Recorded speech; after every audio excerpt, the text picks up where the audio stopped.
Hey guys, what is going on? And welcome back to another episode of Club and Country. This is episode number 19 and today we are returning with 3 more big games with Palermo in Serie A as we aim to make it 6 games undefeated to start the Serie A season off. So let's get straight to it today. I'll tell you our games. We've got Torino away to start off with, one of our former career mode sides, so really looking forward to that one. Fiorentina at home, and also quite interesting enough, Frosinone away from home, the side that last season finished in 2nd place in the Serie B and came up with us automatically.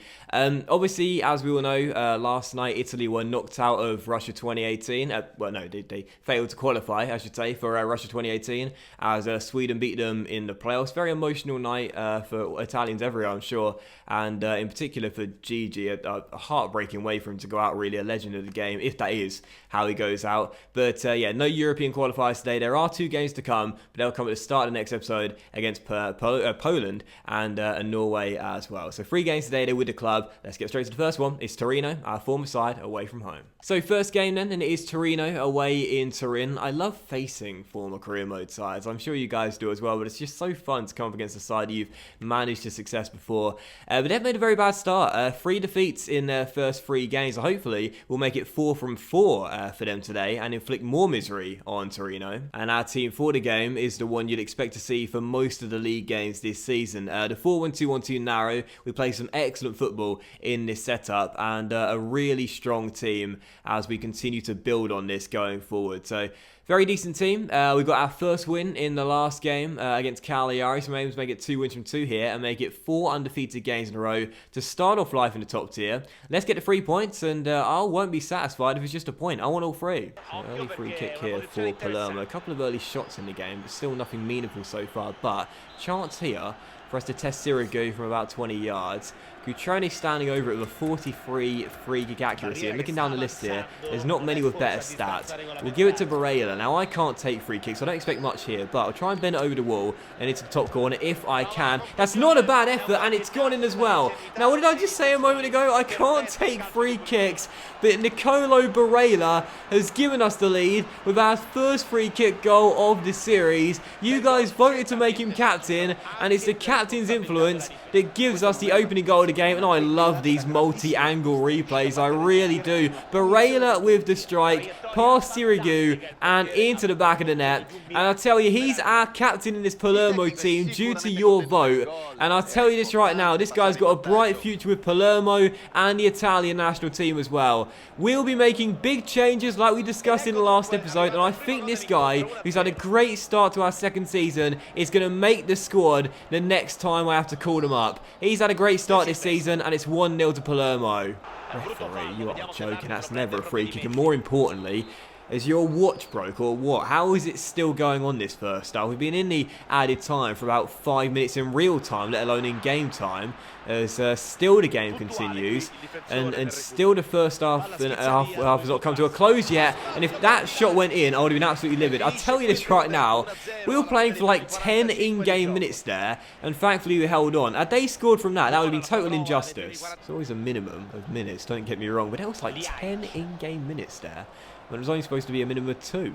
I mean, seriously, where did the other 8 minutes come from, ref? It doesn't matter now. It's 1-0. I don't know why I'm complaining. As Lagic goes down left-hand side, and the ball's worked inside here. And a good chance for Torino. Nice build-up here. Shots well blocked, though, and Bonifazi gets it away. I must say, I'm liking our dogged defensive work in this game. We've really shut the door on Torino. Now, Cutrone is away, and a great chance here for his 2nd goal. It's Pat on the ball, inside the area, turns his man, spots Moise Keane. Oh! And that should have been 2-2 for Moise there. Pulled the trigger too early, though. That's my fault.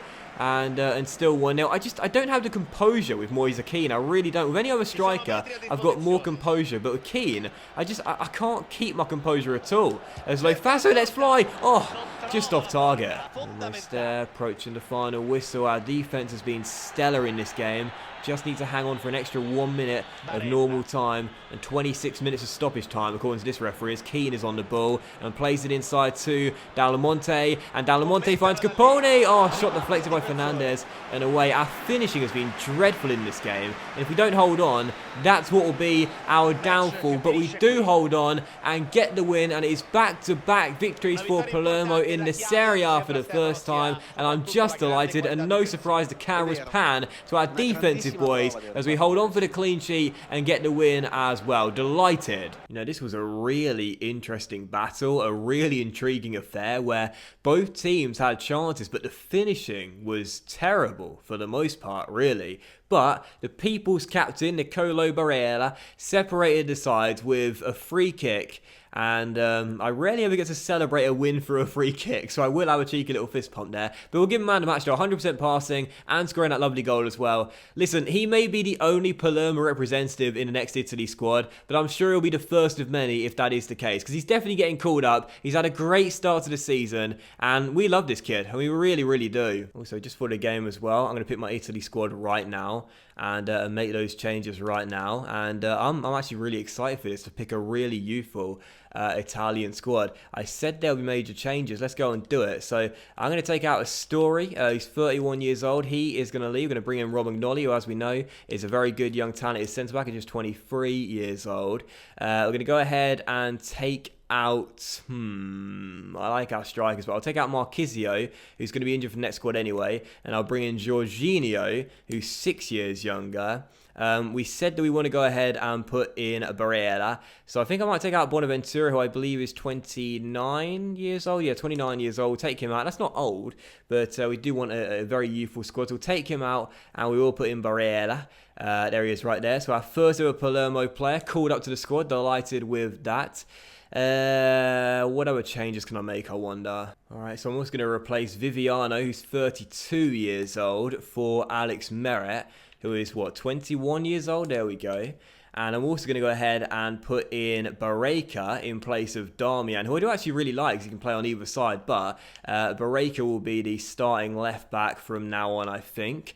And we're also going to go ahead and replace Vazquez with Pellegrini. He's got a high work rate, which I really like. And in this CM area of Italy, if we do continue playing a 4-2-4, that could be very useful as a box-to-box midfielder. We could potentially call up Calabrese. He's had a decent start to the season. There's Avacostas here, Florenzi's here. I think those two right-backers are fine for the time being. I'm not sure if we'll make any more changes from now on, because it's still a very, it's becoming a much more youthful squad. And I think for the time being, we'll leave it as it is. It's a lot more youthful than our World Cup squad, that's for sure.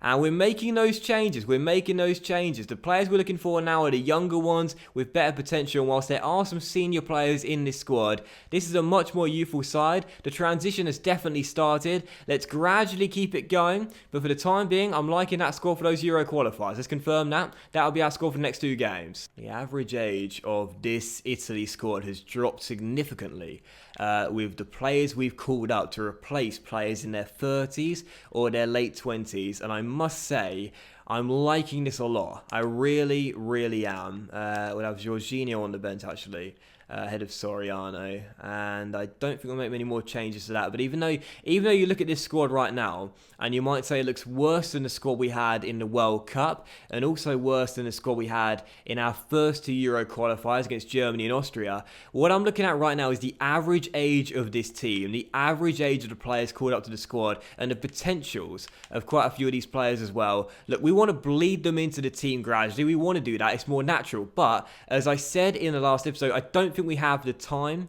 I think we've got to start making these major changes now. And I'm liking the fact that quite a few of these players, in my opinion, have got some really, really good stats already, and thus are only going to get better with age and experience as well. So yeah, that's our Italy squad for the next two qualifiers, and I really like it. You know, there's a few players that still may look worse than the players they've replaced, but going forward, I much prefer this squad. I much prefer it. So second game today, as we take on Fiorentina here in the Serie A, aiming for yet another win, as we aim for 3 in a row. Both teams made a pretty decent start to the season, but our start has been better, so I'm definitely fancying our chances heading into this one. So same 4-1-2-1-2 Nari for the game with the same set of players, and I'm sure we'll all the attention will be on Nicolo Barella pre-game, the first Palermo player to be called up for the Italy squad under my regime, and I'm sure the first of many as well. But all I'm focused on today is the 3 points. Let's go get them. Let's keep this win streak going. I feel like as the years will go on in this series, there will be a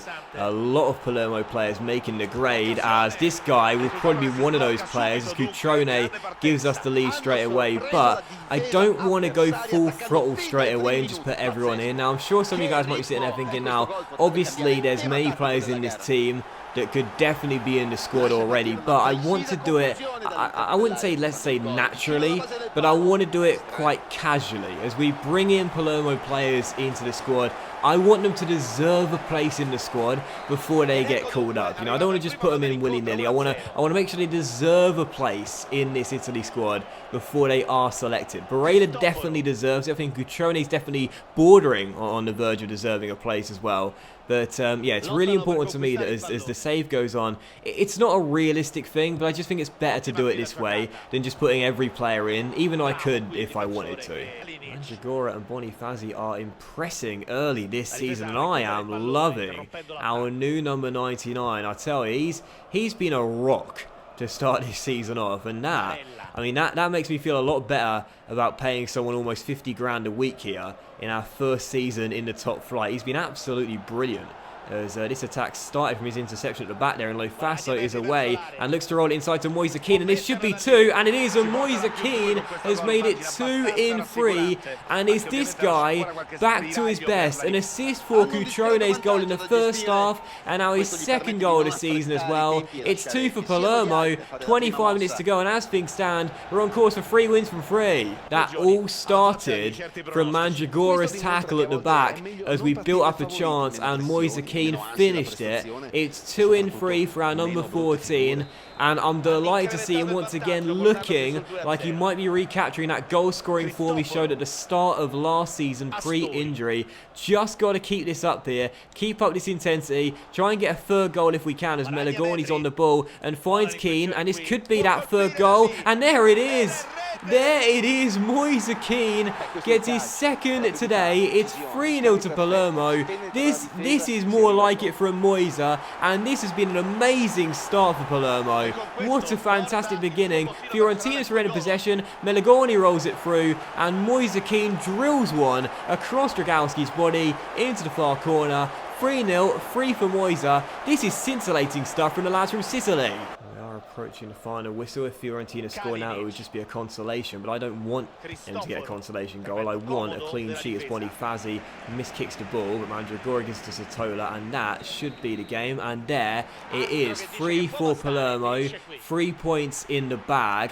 3 wins from 3, and what a start for the season for the lads from Sicily as well. This has been absolutely excellent, and long may it continue. I'm loving this start. It's been brilliant. Well, that was an excellent display, right from the back to our front line. A brilliant, brilliant win. 3-0 the final score, 55% possession, 7 shots, 4 on target, compared to 1 and 0. And once again, we shut the door on our opponents. Keane will get man of the match for 2 goals and assists. Everyone deserves credit though.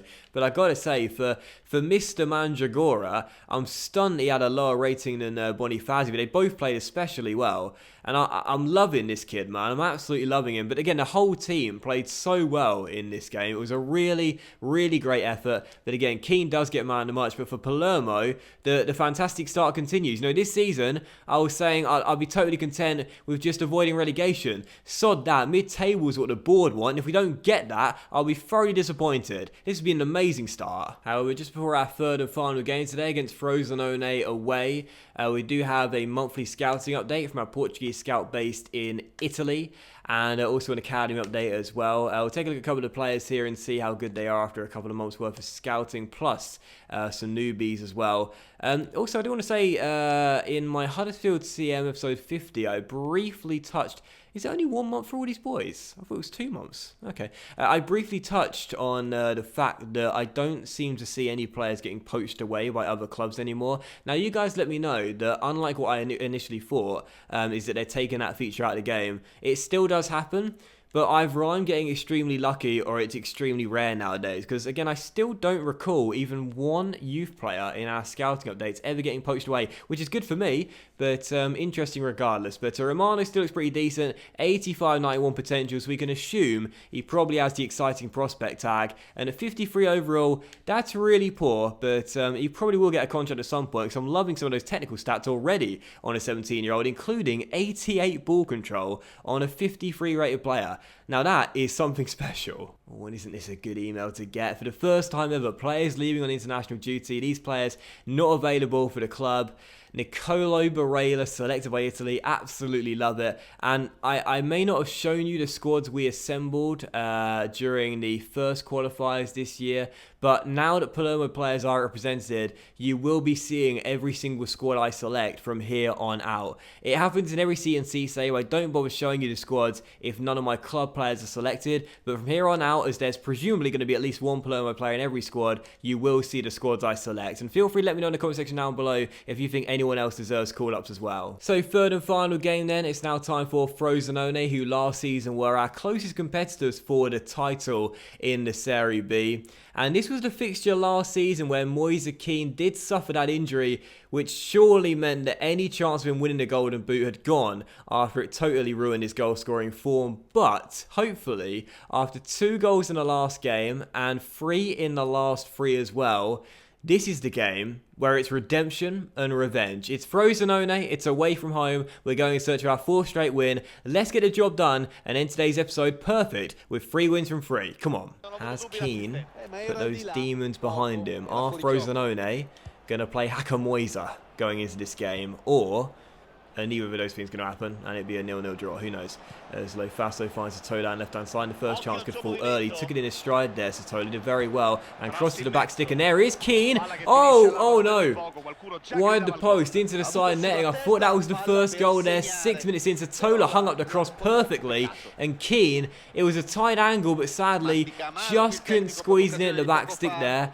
Great play design there. Lovely cross to the back stick, but Kean just couldn't apply the finishing touch. Still 0-0. Is he feeling nervous being back at this ground? Who knows? But that should have at least hit the target, and really it should have been 1-0. Hacker Moise sounds like a game you'd have at the fair, where you know the whack-a-moles, you smack them down. Just imagine David Moyes' head popping up in all the little slots. He got a little hammer to try and hit him with. I don't know, I'm sorry. As it's still 0-0, and Lofaso gets on the ball and finds Cutrone, and Cutrone finds Lofaso. Chance here, Lofaso. Oh, great save by the goalkeeper to deny Moise Kean there. Should have taken a shot on early with the left foot and just smashed it across the keeper's body, but I thought I'd try and place it instead, but didn't really have his feet set there. Still 0-0. It's been a great start, but what we can't do is make sure that these chances count for nothing. We have to get at least 1 goal in this game. I do not want a draw. I want to finish with a win, and based on our defence, you probably think 1 goal will be enough. So come on, let's go get it. Let's get ourselves that goal, and let's get ourselves this win. Sight tray for Frosinone through the middle, and a great chance here, and off the post. Off the post. I don't know who that was that struck that, but off the woodwork, and Frosinone very close to taking the lead against the run of play. We start off strong, but now we're looking a little bit pressured. Barlow inside, and that could have been the first goal, but Dionisi, who I think was the one that took the shot, hit the post, fires it horribly wide. Still 0-0, but again, these guys finished in 2nd place last season. They were our closest threat to the title for pretty much the entire way, so we know the threat they possess. Still goalless, and I want an early goal to settle some nerves. Kean off the post himself, and now Frosinone will get it away. Still goalless, and I'm sure at some point someone will break the deadlock, but who's it going to be? 3 minutes to go, one final throw of the dice for Palermo, you'd feel, as Barella finds Gallo off the bench here, and away goes Alessandro Gallo into Moise Kean. Kean holds it up well and knocks it to Barella. One final chance here, a minute of normal time to go. It's a total down left-hand side. It's back to Barella. It's Gallo in space. This is it. We need a goal. It's Gallo. He's round 1. He's round 2. He's rolled it across to Moise Kean, and isn't that something? Stoppage time, and we've won it. And guess who's got the goal? Moise Kean avenges the Demons and surely gives us the 3 points. It'll be 4-4 for Palermo. And what an amazing end to the game. Gallo turns his man. Which way did he go? As he beats him, rolls it across, and Moise Kean wasn't going to miss from 8 yards out, puts it in on the left boot, past the goalkeeper, into the back of the net. The points are in the bag. It's revenge for Moise Kean. It's 3 points for Palermo. And oh my goodness, what a thrilling end to today's game and today's episode. I tell you, man, I would have been so disappointed how we slipped up in this one and failed to get the goal and failed to get the win. But there it is, it's all over. Frosinone 0, Palermo 1. What a thrilling end to today's episode. Get in! Once again, we were not at our best when going forward in this game. We missed some golden chances and should have scored more goals. And for a team that last season scored more than any other in the Serie B, it's a little disappointing. What's not disappointing right now is how great our defence has been. 3 clean sheets in a row, 4 for the season in the Serie B already in just 7 games. And for Moise Kean as well, like, I don't want to jinx it, but is this guy back to his best? Avenges all those demons last season getting injured, which cost him his chance to win the Golden Boot after his catastrophic collapse in form happened directly after he returned from injury. But 1-0 Palermo, we get the job done. And I am absolutely delighted. Our excellent start to the season continues. We now go away for 2 weeks on an international break on a high. It's come at the wrong time, really, international break. But hey, I'm still delighted with what we've done to start this season off. So that will end today's episode of Club and Country, guys. So a big thank you for watching. I really hope you have enjoyed it. If you did enjoy today's episode, then please do drop a like, as likes are, of course, very much appreciated. And really help the channel out as well. Much love to you all. Have a fantastic night. And I'll see you for the next episode of C&C featuring those 2 European qualifiers with our new Italy squad, which are going to be fantastic very soon. Bye.